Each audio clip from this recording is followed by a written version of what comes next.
साथियों नमस्कार and welcome to study centre for all. देखिए है क्या, अभी तक हमने किस तरीके से देखा कि ईरान के द्वारा इजराइल पर डेली एक अटैक करने की धमकी दी जा रही है।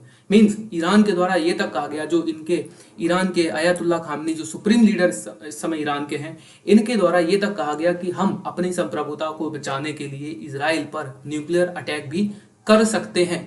अब देखिए यहाँ पर इनके द्वारा अगर ये चीज कही जा रही है कि हम इजराइल के ऊपर न्यूक्लियर अटैक कर सकते हैं, तो ये अपने आप में एक क्वेश्चन खड़ा होता है कि क्या ईरान के पास न्यूक्लियर वेपन्स हैं। But this is not the topic today. ठीक है, हमारा टुडे का जो आज का टॉपिक है वो है यूएसए डिप्लॉयड B-52 बॉम्बर इन मिडिल ईस्ट। ठीक है ना, इजराइल और ईरान के बीच क्या रियली कुछ बड़ा होने वाला है कि यूएसए के द्वारा अचानक सडनली इतना बड़ा कदम उठाया गया कि अपना B-52 बॉम्बर, जो कि इंपॉर्टेंट बॉम्बर माना जाता है यूएसए का, इसको डिप्लॉय किया गया है मिडिल ईस्ट के अंदर। ठीक है, अब ये अपने आप में कदम बहुत ज्यादा इंपॉर्टेंट माना जा रहा है, तो इस चीज पर आज हम लोग चर्चा कर लेते हैं। देखिए है क्या, अभी तक इस चीज की आशंका लगाई जा रही थी कि अमेरिका अपना B-52 बॉम्बर मिडिल ईस्ट में डिप्लॉय कर सकता है, बट कोई भी क्लैरिफिकेशन नहीं आ रही थी। बट रिसेंटली होता क्या है, जो अमेरिका की सेंट्रल कमांड है, जो कि रिस्पॉन्सिबल है इस एरिया के लिए, मिडिल ईस्ट एरिया के लिए, ठीक है ना, तो याद रखिएगा जो अमेरिका की सेंट्रल कमांड है, ये मिडिल ईस्ट एरिया एंड इसके जो कोस्टल एरियाज हैं इन पर नजर रखने के लिए, या फिर कह लीजिए यहां पर कुछ भी गतिविधि होती है युद्ध को रोकना या बढ़ाना, उसके लिए जिम्मेदार है अमेरिका की सेंट्रल कमांड। अब रिसेंटली अमेरिका की सेंट्रल कमांड जो है, इसके द्वारा जो एक्स हैंडल है उस पर एक पोस्ट की जाती है कि B-52 Stratofortress strategic bomber from Minot air force base's fifth bomb wing arrived in the US central command area of responsibility. Means जो इसका मतलब ये जो इनकी यूएस सेंट्रल कमांड का जो रिस्पॉन्सिबल एरिया है, मतलब जहां पर ये लोग देखते हैं मिडिल ईस्ट, वहां पर डिप्लॉय किया जाता है B-52 बॉम्बर ऑफ अमेरिका। अब देखिए ये चीज क्लियर नहीं की गई है बहुत हद तक कि B-52 बॉम्बर मिडिल ईस्ट में कहां पर डिप्लॉय किए गए हैं।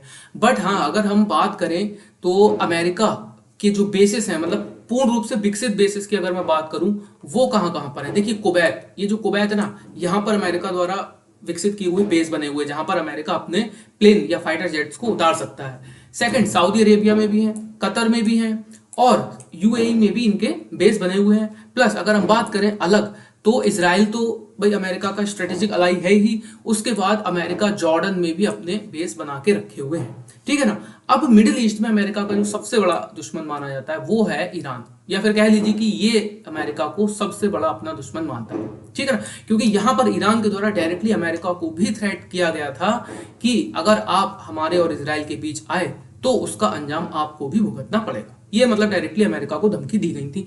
यही कारण है कि हाल फिलहाल में B-52 Stratofortress arrives in Middle East area from the US amid Iran threat. ठीक है, क्योंकि डायरेक्टली ईरान के द्वारा अमेरिका इसराइल को तो धमकी दी ही जा रही है और अमेरिका को भी धमकी दी जा रही थी। बट देखिए इनका एक सडन ये कदम उठाने का कारण मैं आपको बताता हूं। देखिए है क्या, डेली इस चीज की आशंका लगाई जा रही है कि ईरान कभी भी इसराइल पर एक अटैक कंडक्ट कर सकता है। अब उसका मेन कारण हम लोग समझ लेते हैं। देखिए था क्या, सबसे पहले 1 अक्टूबर को ईरान के द्वारा इसराइल पर लगभग 180 प्लस बैलिस्टिक मिसाइल से किया गया था एक अटैक।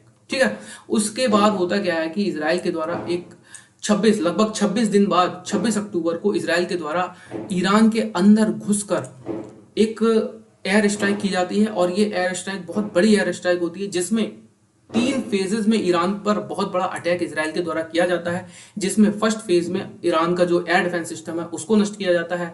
देन इनके जो मिलिट्री बेसेस हैं, जहां पर वेपन्स वगैरह स्टोर किए हुए थे, उन जगहों को नष्ट करने के बाद तीसरा जो फेज है उसमें जो ईरान की डिफेंस इंडस्ट्री थी, जहां पर बैलिस्टिक मिसाइल कह लीजिए कि बनती थी, उनका प्रोडक्शन होता था बहुत बड़े लेवल पर, उसको बहुत हद तक नुकसान पहुंचाया जाता है इसराइल के द्वारा। यही कारण है कि ईरान इस स्ट्राइक से, एयर स्ट्राइक से इसराइल से बहुत ज्यादा खफा है और डेली इसराइल को धमकियां दे रहा है। अब देखिए अमेरिका के लिए एक चिंता का विषय क्या है। देखिए कहीं ना कहीं ये अमेरिका का कदम, ये इसको बहुत इंपॉर्टेंट, इसकी इंपॉर्टेंस ही क्या है उसको समझ लेते हैं। देखिए हाल फिलहाल में हुआ गया है, जो अमेरिका के स्ट्रेटेजिक अलाइज हैं मिडिल ईस्ट में, लाइक सऊदी अरेबिया, या फिर हम अगर बड़े अलाई की बात करें तो वो है सऊदी अरेबिया प्लस यूएई, ये दो। अब यहाँ पर हाल फिलहाल में हुआ क्या था कि सऊदी अरेबिया द्वारा एक मीटिंग कंडक्ट की गई जिसमें खाड़ी के सभी मुस्लिम देश को बुलाया गया है, और उस मीटिंग का जो होस्ट करने का उद्देश्य है वो ये है कि किस तरीके से पैलेस्टीन को दोबारा बसाया जाए, मतलब गाजा पट्टी को दोबारा बसाया। देखिए ये है फिलिस्तीन की, या फिर कह लीजिए गाजा पट्टी की हालत इस समय जो कि इजराइल ने की है। मतलब यहाँ पर इतने बॉम्ब बरसाए हैं कि ये बिल्कुल एकदम खंडहर बना दिया इन घरों को। अब देखिए इसका मुख्य कारण भी ये है कि यहाँ पर जो हमास के जो वो थे आतंकी थे, उनके द्वारा टनल्स बनाई गई थी अंदर अंदर, ठीक है ना। अब अगर आप अंदर अंदर टनल बनाओगे तो भाई सैनिक अंदर घुस के तो मारेंगे नहीं, तो उन्होंने क्या किया, बॉम्बिंग इतनी सारी कर दी कि जितने घर थे उनको भी फ्लैट बना दिया, खंडर बना दिया, मतलब रहने लायक कुछ छोड़ा ही नहीं। तो यहाँ पर सऊदी अरेबिया द्वारा एक मीटिंग बहुत बड़ी कंडक्ट की गई जिसका उद्देश्य ये है कि कैसे इसको दोबारा बसाया जाए। तो देखिए ये अपने आप में बहुत बड़ा कदम है, और ये कदम कहीं ना कहीं जाता है अमेरिका के विरुद्ध में, क्योंकि अमेरिका इसराइल को ओपनली सपोर्ट करता है। हमने किस तरीके से देखा कि B-52 बॉम्बर भी इसराइल के लिए ही अमेरिका ने मिडिल ईस्ट में डिप्लॉय किए, ठीक है। अब देखते हैं आगे के विषय को हम समझते हैं। देखिए अमेरिका द्वारा ये कदम तो उठा लिया गया। अब आशंका इस चीज की है कि इसके दो फेज हो सकते हैं। फर्स्ट फेज तो ये है कि अमेरिका द्वारा इनडायरेक्टली थ्रेट दिया जा रहा है ईरान को कि भाई अगर आपने इसराइल पर एक बड़ा हमला करने की कोशिश की तो फिर हम अपना अटैक आप पर कंडक्ट कर सकते हैं। एक तो ये हो सकता है कि इनडायरेक्टली अमेरिका थ्रेट करना चाह रहा हो ईरान को, भाई ये अपना बॉम्बर दिखा के। दूसरी चीज ये हो सकती है कि अमेरिका के पास ऐसी खुफिया इनपुट्स हो सकते हैं कि ईरान, देखिए ये इस चीज की तो आशंका बहुत ज्यादा है। काफी ऐसे आर्टिकल भी वायरल हुए हैं जिनमें ये कहा गया कि ईरान ने लगभग इसराइल पर हमला करने की तैयारी कर ली है, और लगभग 100 या फिर 1000 लगभग मिसाइल से अटैक करने की तैयारी ईरान के द्वारा कर ली गई। यही कारण है कि अमेरिका द्वारा अपना B-52 बॉम्बर यहाँ पर स्थापित किया गया है, इंस्टॉल किया गया है। अब देखना आगे ये होगा कि ईरान किस तरीके से अपना अगला कदम उठाता है, क्या ये इसराइल पर हमला करता है या नहीं। अब इसी चीज पर हर सब कुछ डिपेंड है। अगर ईरान के द्वारा हमला किया जाता है तो ऑब्वियस सी बात है कि ये युद्ध बढ़ेगा और आगे तक इसके खिंचने की संभावना है। देखिए नेक्स्ट थिंग, अब बात कर लेते हैं कि B-52 बॉम्बर ये है क्या, ठीक है। अमेरिका का ये B-52 बॉम्बर, इसकी क्या खासियत है, इसके बारे में जान लेते हैं। देखिए द यूएस सेंट्रल कमांड, ठीक है, is responsible for defending and promoting US interest in 20 nation, ठीक है, इन दी मिडिल ईस्ट। हम लोग बात कर रहे थे मिडिल ईस्ट के जो 20 नेशन है, इनमें इनके लिए रिस्पॉन्सिबल है अमेरिका की जो सेंट्रल कमांड है, ठीक है। उसके बाद south Asia and study waterways, उसके जो हमने बात की थी कैसे कोस्टल एरियाज, यहाँ पर भी अगर कुछ होता है तो अमेरिका का जो सेंट्रल कमांड है इसके लिए रिस्पॉन्सिबल है।